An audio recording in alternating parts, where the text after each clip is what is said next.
हर हर महादेव प्रिय दर्शकों, बात होगी जून की अर्थात जून का महीना कन्या राशि वालों के लिए अर्थात आपके लिए कैसा रहने वाला है, इसी विषय पर विस्तार से चर्चा करेंगे।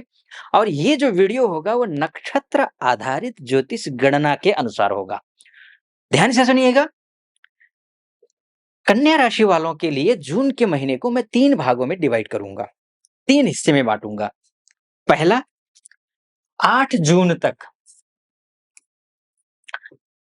8 जून तक जब तक ये रोहिणी नक्षत्र में चंद्रमा है, सूर्य है, सूर्य रोहिणी नक्षत्र में है। और रोहिणी नक्षत्र में सूर्य होने का मतलब ये है कि आप अगर सबसे ज्यादा परेशानी में रहे हैं तो कहाँ किस में रहे हैं? फाइनेंस को लेकर के रहे हैं। सबसे ज्यादा दिक्कत आई है पैसे, पैसे नहीं है। कुछ भी काम कर रहे हैं, काम तो कर दिए लेकिन पैसे नहीं आ रहे। 8 तारीख तक भी हालात ऐसे ही है। 8 तारीख तक पैसे तो चूंकि पैसे तो आएंगे लेकिन टिकेंगे नहीं। इसके लिए क्या करना होगा? तो सूर्य की उपासना करनी होगी। तो सूर्य की उपासना ज़रूर करिए। सुबह जल्दी उठ करके सूर्य को जल चढ़ाइए। तो कहीं कोई भी अगर डील होगा ना पैसे को लेकर के, अगर आप बिज़नेस करते हैं, कहीं किसी से बातचीत चल रही है, फाइनल नहीं हो पा रहा है तो फाइनल हो जाएगा। कहीं कोई पाइपलाइन में पैसा पड़ा हुआ है, आना है पैसा, आ नहीं रहा है, सामने दिख रहा है, वो पैसा आ जाएगा। लेकिन समस्या कहाँ है? आए तो जाएगा पैसा, लेकिन आकर टिकेंगी नहीं लक्ष्मी जी। बस जैसे ही पैसा आए, बस लक्ष्मी जी का पैर पकड़ लीजिएगा। ये 8 तारीख तक की मैं बात बोल रहा हूँ, 8 जून तक की। क्योंकि देखिए जब सूर्य जो है ना वो रोहिणी नक्षत्र में रहेंगे और रोहिणी नक्षत्र जो है वो चंद्रमा का नक्षत्र है। चंद्रमा जो है वो सोर्स ऑफ इनकम का स्वामी है आपकी कुंडली के हिसाब से। सोर्स ऑफ इनकम, पैसे एक से अधिक इनकम के रास्ते खुलेंगे। सही दिमाग से आप चले तो। बस सुबह सूर्योदय काल में उठ करके, सूर्योदय काल से पहले उठिए, बल्कि सूर्योदय काल में आप सूर्य को अर्घ्य दीजिए। उस अर्घ्य में थोड़ी-सी रोली डालना है, थोड़ा चावल डालना है और एक फूल ले लीजिए, लाल या पीला कोई सा भी। और आप ओम घृणिः सूर्याय नमः कह करके आप जल चढ़ाइए। तो क्या होगा, पैसे आएँगे ना, वो पैसे रुकेंगे, टिकेंगे, यानी कि लक्ष्मी का वास होगा घर में। तो ये एक पॉइंट है, ठीक? फाइनेंस को लेकर के मैं बोलूँगा। अब मैं दूसरे पॉइंट पर आता हूँ। दूसरा पॉइंट 8 जून के बाद, 8 जून के शाम से लेकर के 22 जून तक, ये सूर्य जो है वो मृगशिरा नक्षत्र में विराजमान होंगे। और जो मृगशिरा नक्षत्र जो है, वो क्या है? वो मंगल का नक्षत्र है। मृगशिरा नक्षत्र मंगल का नक्षत्र है। अभी तक क्या था कि देखिए जब जेब खाली होता है ना, कॉन्फिडेंट कहीं गायब हो जाता है। 2 चीज़ों में कॉन्फिडेंट नहीं रहता है व्यक्ति। एक तो नॉलेज की कमी हो, तो व्यक्ति का आत्मविश्वास हमेशा कम कमज़ोर रहता है। खुल कर के वो खेल ही नहीं पाता है, खुल कर के बोल ही नहीं पाता है, खुल कर के अपने आप को रख ही नहीं पाता है। ज्ञान की कमी होता है तो। दूसरा, पैसे अगर कम हो, आर्थिक तंगी हो, तो व्यक्ति का जो मनोबल है वो गिर जाता है, टूट जाता है व्यक्ति। वो हुआ हुआ है आपको, आप बहुत ज्ञानी व्यक्ति हैं, आप समझदार व्यक्ति हैं, बुद्धिमान व्यक्ति हैं, क्योंकि आपकी राशि कौन-सी है? कन्या है। अब कन्या राशि का स्वामी कौन होता है? बुध होता है। बुध कौन है? बुद्धि के देवता हैं।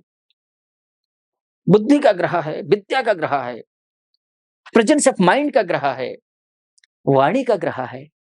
आप हैं उस लायक, लेकिन हालात हालात ने आपको कमज़ोर कर दिया है। अब उस हालात से आप निकलेंगे। कब से? ब ये 22 जून तक, 8 जून से, जब सूर्य यानी कि इस ब्रह्मांड के राजा ग्रह जब सेनापति के घर में जाएँगे, अर्थात मृगशिरा नक्षत्र में जाएँगे, नक्षत्र आधारित ज्योतिष के हिसाब से मैं बोल रहा हूँ। अब वैसे ग्रह गोचर के हिसाब से अब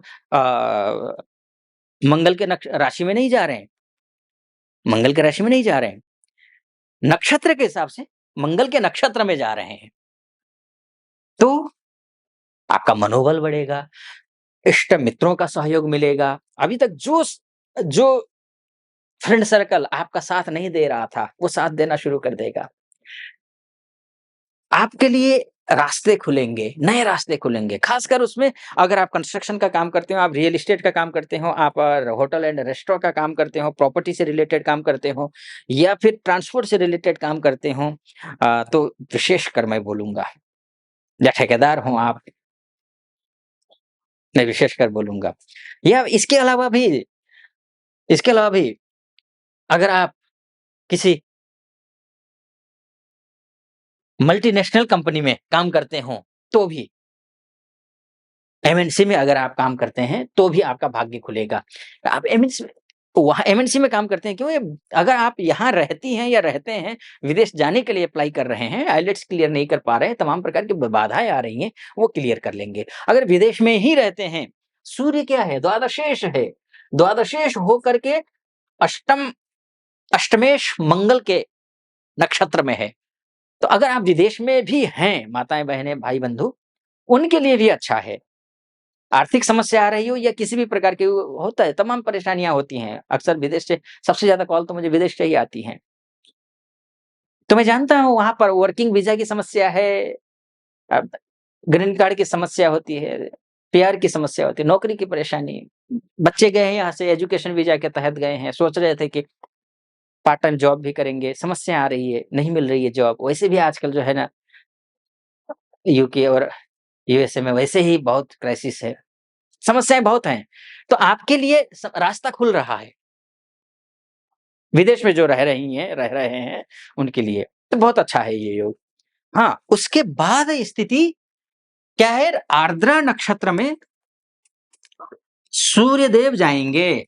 आर्द्रा नक्षत्र किसका नक्षत्र है? ये राहु का नक्षत्र है।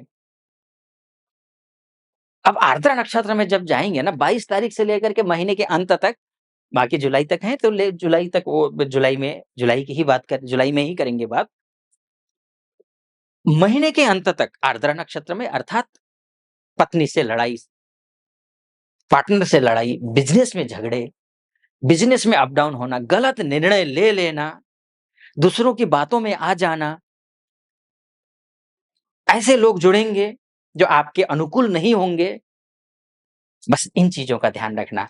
पत्नी से नहीं लड़ना है, कोर्ट कचहरी के मामले को ज़्यादा तूल नहीं देना है, क्योंकि राहु के नक्षत्र में है ना और सप्तम में है, तो समस्या खड़ी कर सकते हैं ये। क्योंकि राहु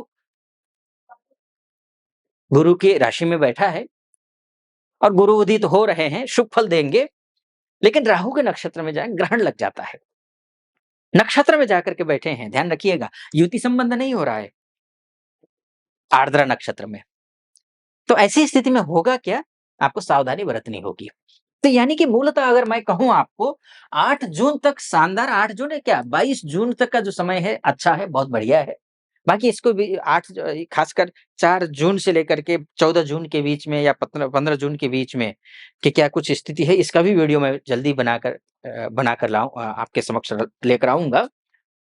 क्योंकि बहुत महत्वपूर्ण है क्योंकि मैंने अभी तो आपको ये जो भाग्य स्थान में चतुर्ग्रही योग बना हुआ है, लक्ष्मी-नारायण राजयोग, शुक्रादित्य राजयोग, बुधादित्य राजयोग, लक्ष्मी-नारायण उसके बाद गजलक्ष्मी राजयोग सब कुछ बना हुआ है, चतुर्ग्रही योग बना हुआ है। इसके बारे में तो मैंने दूसरे चैनल में बता रखा है। एक और मेरा यूट्यूब चैनल है जिसमें मैं ग्रह गोचर के बारे में ही बात करता हूँ। इस चैनल पे मैं नक्षत्र ज्योतिष से फलादेश करता हूँ। तो आप उसको भी फ़ॉलो कर सकते हैं, नीचे डिस्क्रिप्शन में है। तो और आपको अच्छा लगा हो ये मोटा-मोटी तौर पर है, मैंने आपको बताने की कोशिश की, बहुत लंबा वीडियो हो जाएगा। तो अब ऐसी स्थिति में मैं इस वीडियो को यहीं पर समाप्त करता हूँ। आप ज्योतिष से संबंधित विश्लेषण करवाना चाहते हैं अपनी कुंडली का, तो नीचे नंबर है, उस पे कॉल कीजिए, अपॉइंटमेंट ले लीजिए और आपकी कुंडली का विश्लेषण करवा सकते हैं। अगर आप यूट्यूब के माध्यम से फिर से दोहराऊँगा मैं, यूट्यूब के माध्यम से देख रहे हैं, सब्सक्राइब कर दीजिएगा, लाइक कर दीजिएगा, कमेंट कर दीजिएगा और नीचे डिस्क्रिप्शन में फेसबुक और इंस्टाग्राम का लिंक है। अगर आप फेसबुक और इंस्टाग्राम चलाते हैं, तो वहाँ भी जाकर के क्लिक करके आप फॉलो कर दीजिएगा और लाइक, कमेंट वहाँ भी कर दीजिएगा और फेसबुक और इंस्टाग्राम के माध्यम से भी ये वीडियो देख रहे हैं, तो फॉलो, लाइक और कमेंट में ओम हर हर महादेव ये ज़रूर लिखना है, ध्यान रखिएगा या फिर जो भी मनोभाव है वो लिख दीजिएगा। फिलहाल अनुमति चाहूँगा, हर हर महादेव।